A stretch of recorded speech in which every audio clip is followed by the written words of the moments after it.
Hey guys, and welcome to part 5 of the Creating a Game series.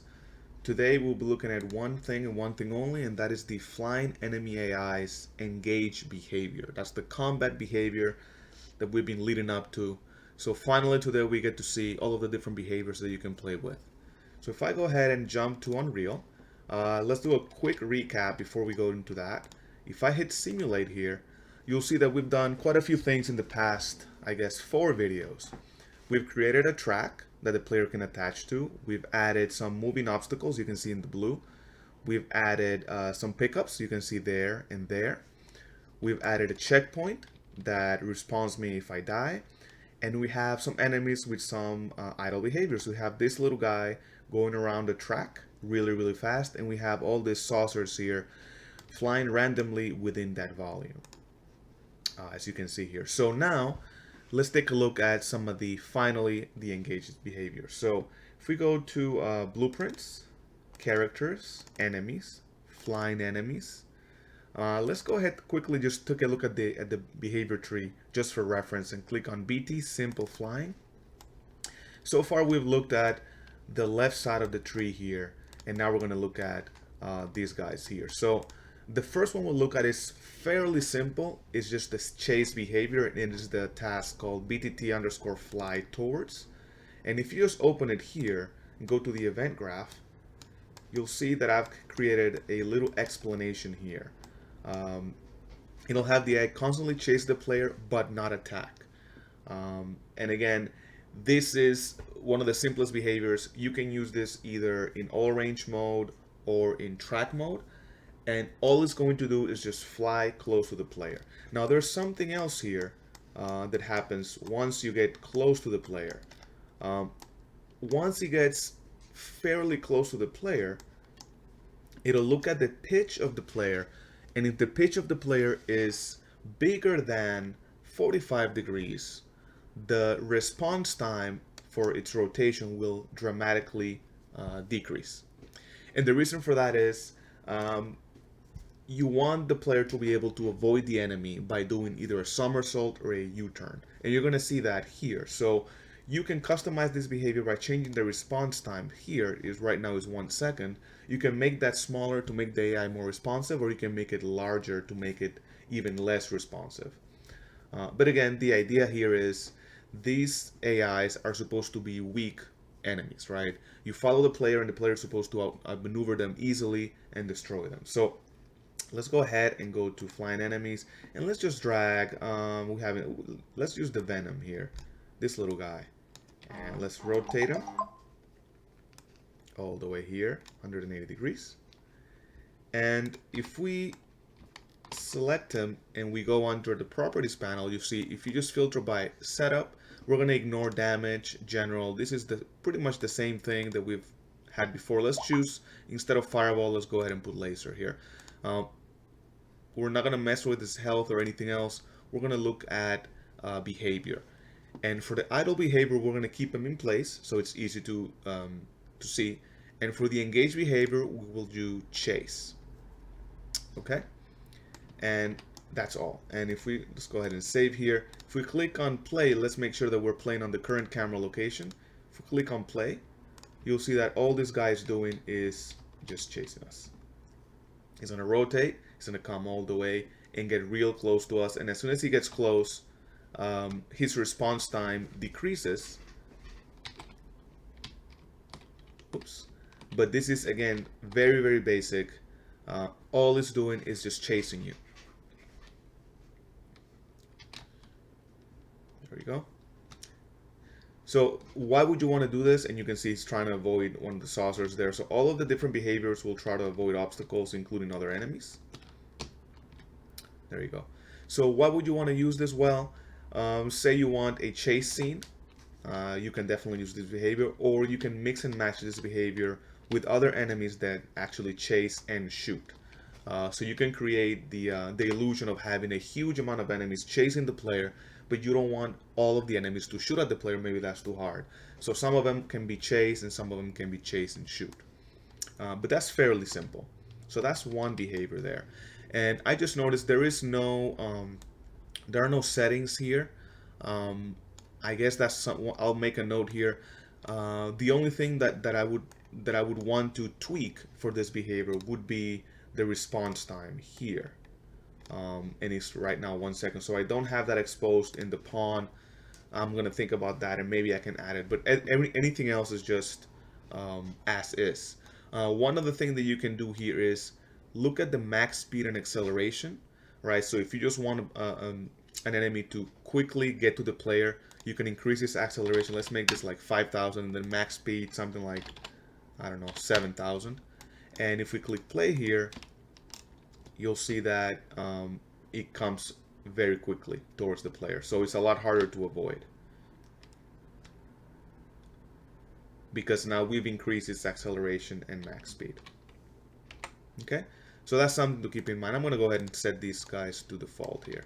Okay, so let's go ahead and select something a little more interesting, and let's go to chase and shoot, which is the next one. And it's exactly what it says. It's going to chase you around, but it's this time going to shoot. So it's going to shoot at the specified fire rate. So right now it's every 5 seconds. Let's make this every 2 seconds. So then shoot a laser. So as long as it is within close distance, it'll start shooting and following you. So if I click play here, you'll see that now it is following me, but it's also shooting at me. And it won't shoot if it's too far. Once it gets close enough, then it starts shooting. And this is something that you can customize. You can see, so when it is far, it won't shoot. It'll get closer and closer, and then eventually it'll shoot. And this is something you can customize here. If you go down to chase and shoot, let's keep going down here. There are a few options that you can select here. You can have them stop randomly. And this is again turned on by default. This is so the chase is not constant. You give the player a little break. And this is very useful when you have several different enemies, not just one. And if it does stop randomly, what is the stop time? It'll stop randomly for 2 seconds. And what is the percent chance to stop? And this is a 5% chance, right? This is a percentage.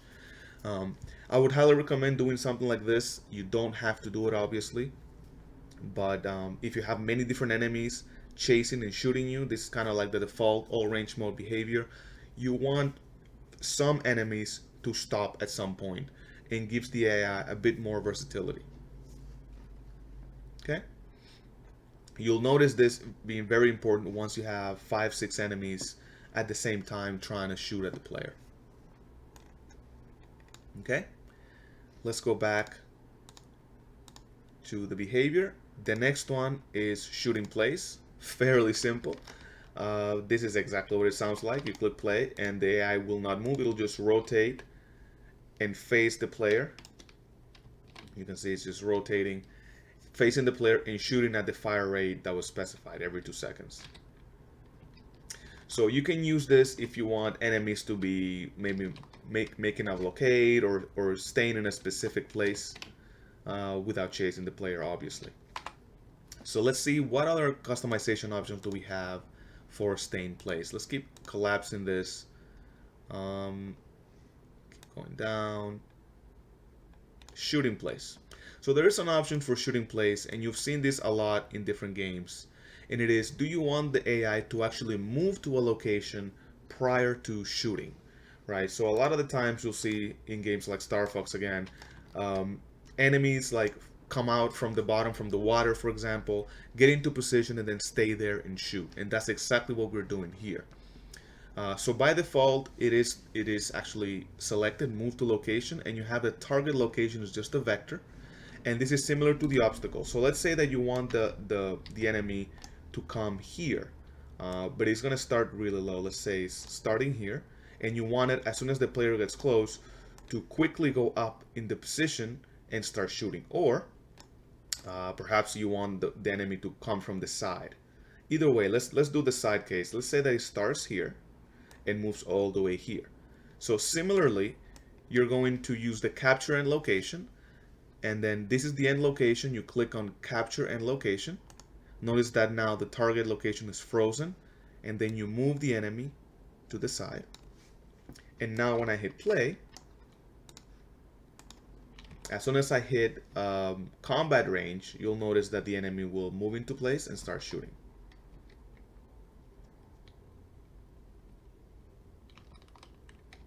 There we go. And now as soon as it hits there, then it stays there. And it just rotates. So quite versatile. Maybe you can have enemies come from underneath the water in Corneria. That's a use case, right? The water doesn't have any collision and the player's on a track, so he can't really go there.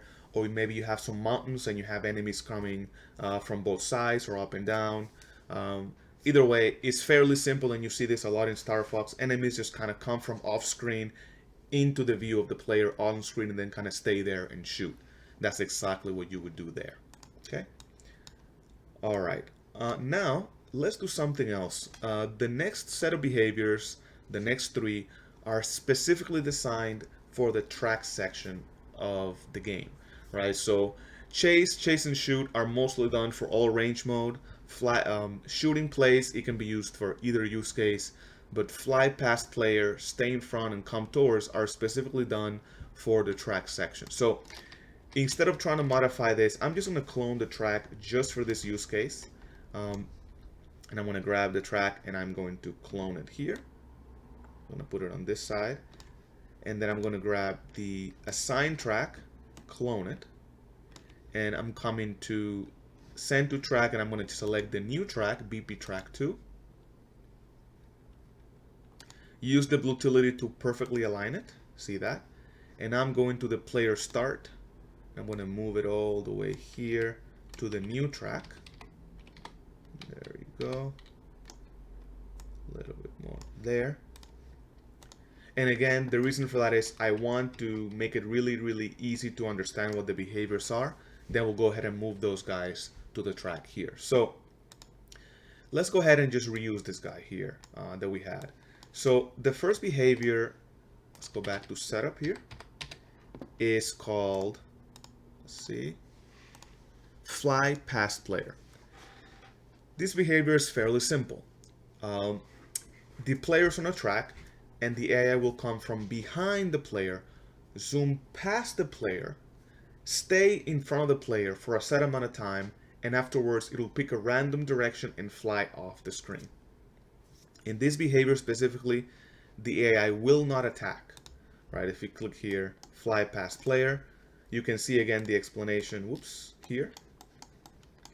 Again, I try to keep everything documented. And it uses something called the player tracker from the track. It's an indicator. You'll see that once you dig through it. And you can customize a few things here. You can customize the distance and the amount of time that the AI will stay. So let's rotate him 180 degrees. Whoops. Let's go down here. Put this little guy here. And right now, it'll stay in place. As soon as it goes into engage mode, it'll fly past the player. And let's look at the settings from fly past the player. It'll fly past the player and it'll try to stay 10,000 units in front of the player. And it'll try to stay at that distance for 10 seconds. As soon as the 10 seconds is up, it'll pick a random direction and it'll escape off the screen. Okay? Simple enough. And we can tweak these values here. So let's go ahead and click on start at the default player and click on start. And let's see what happens with this guy. So he's coming all the way from behind. Notice that he's zooming past us up to about 10,000 units. And you can see here that as I'm moving around, he's staying right there in front of the screen. He's going to try to stay there for about 10 seconds. And then as soon as the 10 seconds are up, he'll pick a random vector, fly off the screen, and self-destruct once it's off the screen. Simple enough.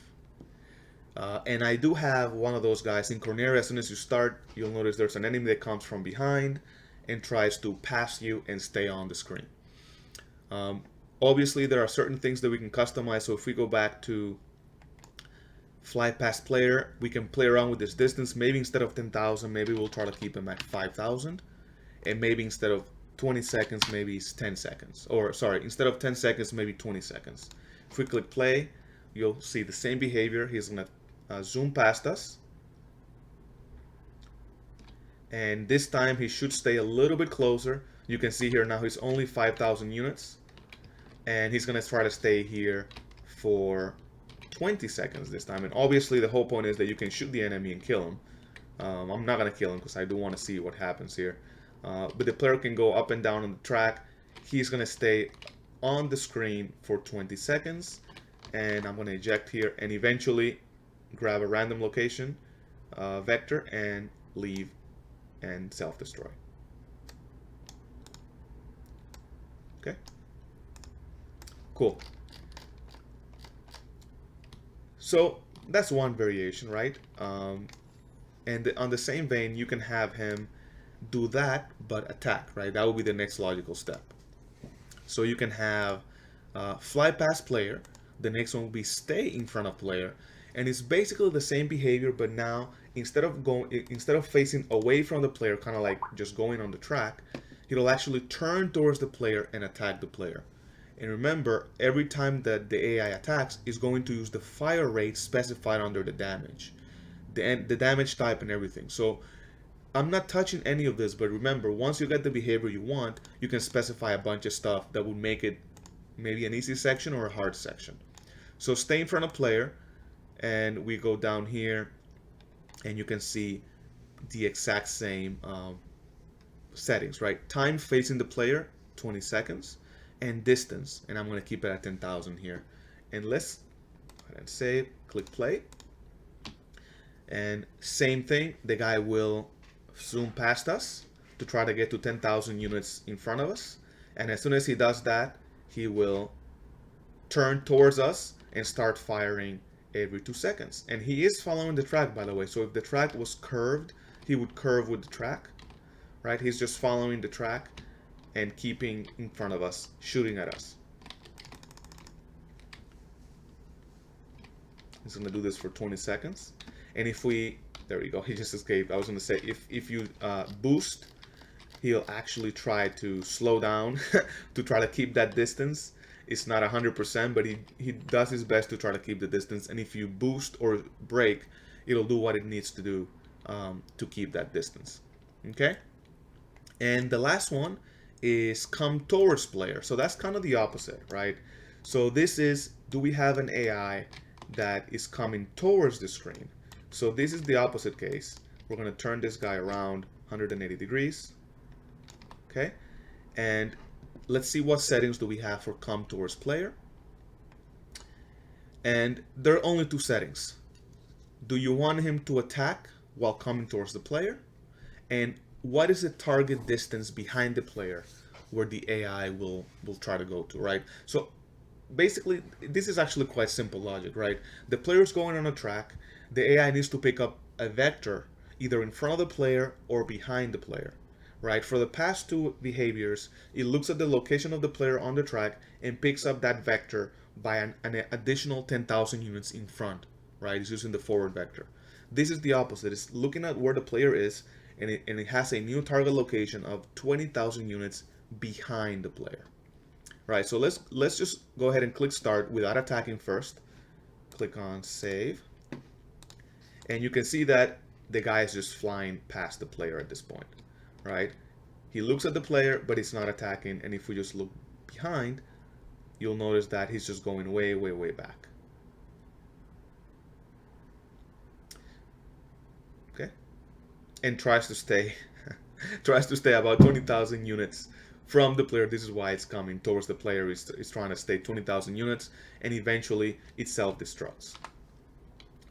You can customize the timer, by the way, of the self-destruct, but it's just not exposed here on the pawn. I figured this is something that you want to have consistent along your game, so I didn't expose it. So let's go ahead and say attack while coming towards. Click on the solution here, and then let's make this a little bit farther. And the distance behind the player, let's make it, I don't know, 40,000 this time. So it's gonna go way past the player. If I click play, you'll notice that now, as soon as it hits engage, it's coming towards the player.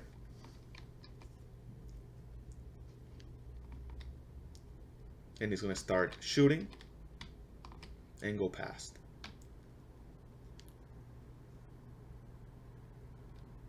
There we go.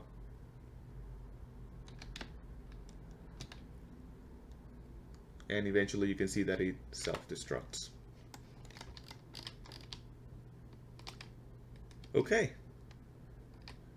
Very cool. So now let's go ahead and grab this guy and put him facing this way for this track. Let's just go ahead and delete this and this first. Assign track. And then let's go to player start and kind of try to align him with the track here or somewhere there. So now we're going back to our original track, and now we have this guy coming towards us, and let's clone him and put him here, and let's do the opposite here. And in this case, he will maybe attack us every 4 seconds. And he's going to fly past the player. Well, stay in front of the player, because fly past will not stay in front.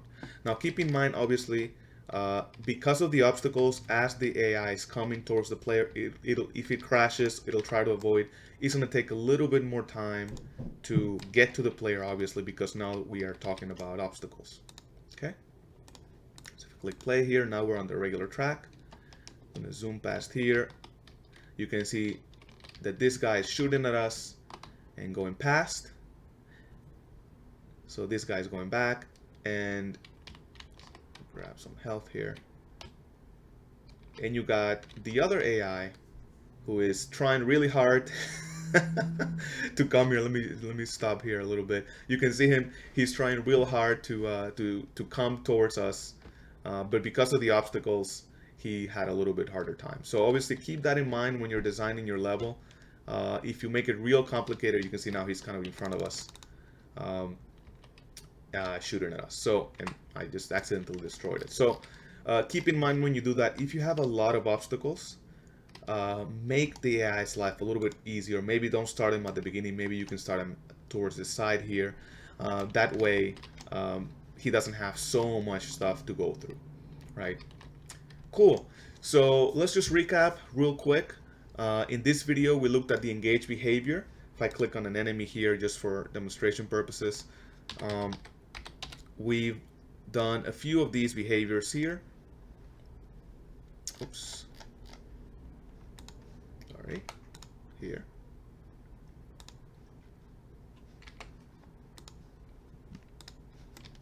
Sorry about that. Here we go. Setup.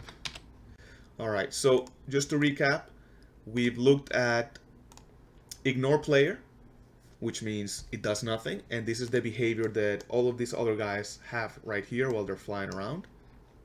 We have chase, which chases the player, but it will not shoot. This is the most basic all range mode behavior. If you want to simulate chases, or you want to combine this with other AI, make sure that you just choose chase. Chase and shoot is, I would say, the default or the most common all range mode behavior. And it'll chase the player, and when he gets close, it'll shoot by using the information from the damage section here, including the fire rate. You have the option of having the AI stop randomly, and you can control what is the likelihood that it stops randomly and for how long. And again, even though we didn't do it here, when you have a lot of enemies attacking the player, you want the player to have a chance, right? So make sure that you have sometimes some of these AI stopping in place, look at the player and shoot from there, so the chase scene is not as relentless. We have shoot in place, and obviously it just stays where it is and shoots, rotates towards the player and shoots. But you can also have this behavior fall into place, and this is again very common with the old school on-rail shooters. So you can have him be underwater and just move into position from the bottom, or you can have him behind the mountain, come from the side, or you can have him come from the very top all the way down, right, from off screen. And then the next three behaviors are specifically designed for the track. Fly past player will come from behind and go way past the player and stay in front of the player for a specific amount of time, and it will not attack the player. So these are the ships that are just kind of there for fodder for the player, right? Um, Stay in front of the player is the most likely the same behavior, but in this case it'll turn towards the player and it'll actually attack the player. And again, you can customize the distance and the time that it'll stay in front of the screen, and then it'll pick a random direction and just fly off the screen and self-destruct after that time. And finally, you have come towards player, which is the opposite, right? So you have an AI that's going to be waiting patiently in the level somewhere, and as soon as it sees the player, it'll come towards the player and zoom past the screen. And you can select the distance, target distance, and you can select whether it attacks the player or not. Another very common enemy type in games like Star Fox. You'll have a lot of enemies come from the screen, past the screen towards the player. So my advice would be, now that we've looked at the basics of AI, obviously without trying to customize and look at the code, is take a look at the Corneria level, see, once you play the level, see how I achieved all those behaviors. Now you know how the saucers are flying around in the city part of Corneria. They're just randomly flying around by using the move to random location. I have some of the tanks at the beginning of the level that look like they're going around in the water, and that's using a patrol route. I have some that just are staying in place when you're playing Corneria. Notice that I also have some enemies that are flying past the player and attacking the player at the beginning of the Corneria level. Some are behind the rock and are coming towards the screen, towards the player. And finally, when you get to the first boss, when he spawns those enemies, the behavior of those enemies is chase and shoot.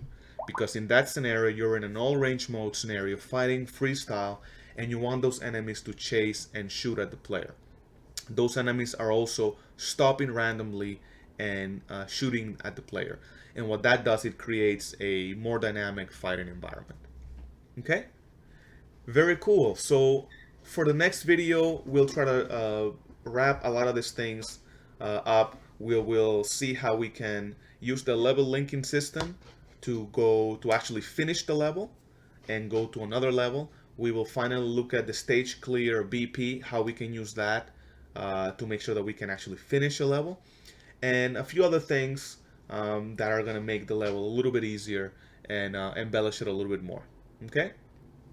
Hopefully this was helpful. Thank you guys so much for supporting the template again. If you have any questions or something goes wrong or you're trying to understand parts of the code, you can message me directly or just leave a comment on the video. Thank you so much.